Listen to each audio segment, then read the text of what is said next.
انا حياتي مش تبقى اوحش من كده. طريقه جديده شويه انت تبدا فيديو بيها، بس انا فكرت. انا واخويا كنا بنتكلم، قلت له احنا حياتنا مش تبقى اوحش من كده. مش معناها ان حياتنا وحشه، بس ده اوحش فيرجن من حياتنا. تمام؟ ليه؟ انا دلوقتي مثلا بشتغل في محل فراخ زي ما انتوا عارفين، بتاع فاست فود كده. بشتغل على البيزنس بتاعي، بشتغل على اليوتيوب بتاعي. ما عنديش اي وقت فراغ. ما عنديش مثلا، ما بروحش مثلا احاول اعمل صحاب، ديتنج ومش عارف ايه. فما بعملش اي حاجه فن تقريبا.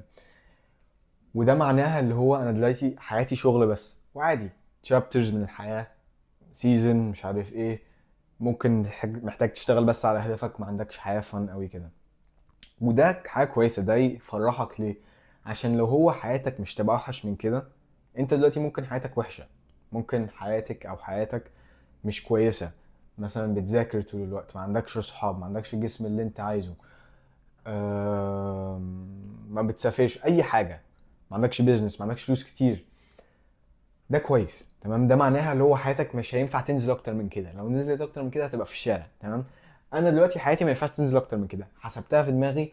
انا حتى لو كملت بالطريقه دي، انا حياتي مش تبقى اوحش، مش تبقى اوحش. تمام؟ هتفضل في الليفل ده. بس معناها انا حياتي بعد كده هتبقى احسن بكتير. وده فرحني. يعني انا كويس. يعني عندي امل حتى في الاوقات الوحشه، الاوقات الصعبه، اللي هو حياتي هتتحسن. وده ممكن يديك باور. انا بعمل الفيديو ده عشان اديك 3 حاجات تفكر فيهم عن حياتك. ومثلا الافكار دي تحسسك ان انت ايوه ممكن اشتغل على اهدافي اكتر واقوى. فلو حياتك مش تبقى اوحش، هتبقى احسن بكتير. ايه اللي ممكن تخسره دلوقتي؟ انت اصلا حياتك كده كده وحشه. تمام؟ ايه اللي هيحصل لو انت قعدت 3 شهور الجايين او 6 شهور الجايين بتشتغل بس؟ اتليست هتبقى في بوزيشن احسن، هتبقى معاك مثلا فلوس اكتر، هتبقى فرحان اكتر، هتبقى عندك جسم احسن. انت ممكن في 6 شهور تغير جسمك، في 3 شهور تغير جسمك. تمام؟ فهو دي مفروض تفرحك.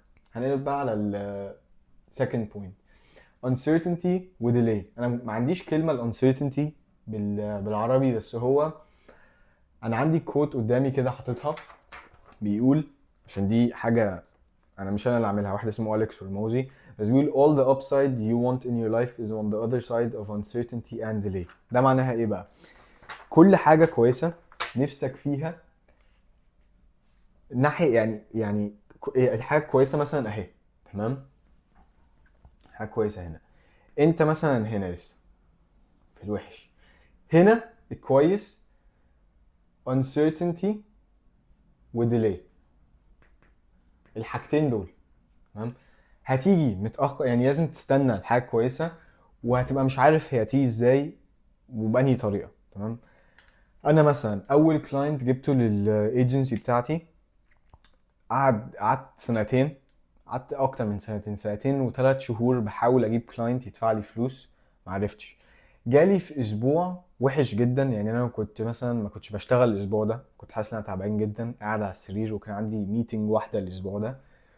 وهو ده اللي اداني 1300 دولار.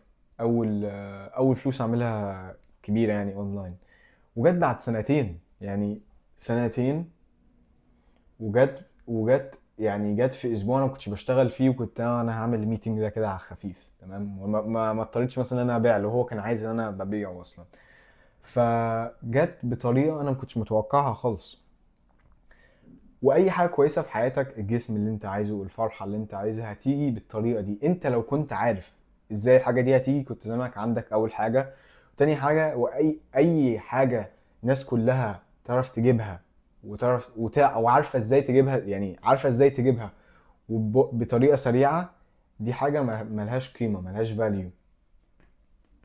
ليه مثلا طريق الجامعه مثلا كل الناس بتروحه؟ يعني مثلا ان انت تتخرج من مدرسه وبعدها تروح 5 سنين جامعه و4 سنين جامعه، وبعدين تروح تعمل فلوس. عشان ده ما فيهوش uncertainty، كل حد بيعمله. فاحنا عارفين لو حد مثلا اتخرج من جامعه القاهره في طب هيبقى طبيب مش عارف ايه. والديلي شويه 5 سنين بس، عارف ان انت اتليست هتبقى دكتور. بس مثلا حاجه زي اليوتيوب والمحتوى، حاجه زي الانتربرينورشيب والبيزنس، مش كده. الواحد اللي بيعمل بيزنس ده بياخد كل الريسك، بياخد بفلوسه بوقته، مش عارف اللي هو البيزنس بتاعه هيشتغل. مفيش اي بيزنس تقريبا بدأ عارفين 100% هو هيشتغل ولا لا. لازم كان الواحد اللي بيعمل البيزنس يعمل tolerating uncertainty و delay. مش عارف الحاجة اللي هو عايزها، الفلوس الكتيرة دي اللي هو بيحلم بيها، مش عارف هتيجي امتى وهتيجي بأنهي طريقة. هو بس بيحاول يجرب كده. هي بتبقى كأنها ايه، اكنك معاك مثلا دايس وبترميه. مثلا انت عايز مثلا 6 و6، تفضل ترميه ترميه ترميه ترميه لغاية لما تيجي 6 في 6، بس هتاخد وقت ومش عارف هتيجي امتى. تالت حاجة بقى، ازاي بقى تكسب الناس كلها؟ تمام، تعمل الواحد اتنين تلاتة اربعة خمسة، 5 حاجات دول.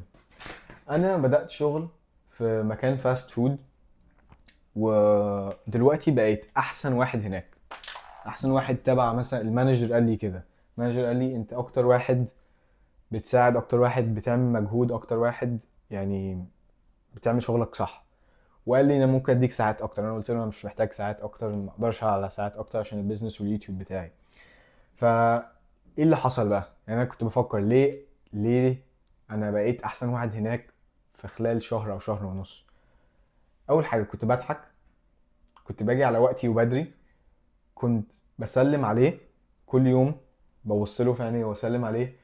وبعدين دايما كنت بعامله بطريقه كويسه جدا وبحترمه وبجيب له حاجات، مش مثلا برشيه او حاجه كده، اكشلي مثلا بنتكلم والاحظ هو محتاج حاجه اجيبها له كده. دي حاجه انا مالهاش علاقه بقوي، بس دايما كنت بعمل بلاننج يومي، فدايما اجي على وقتي واظبط وقتي يعني.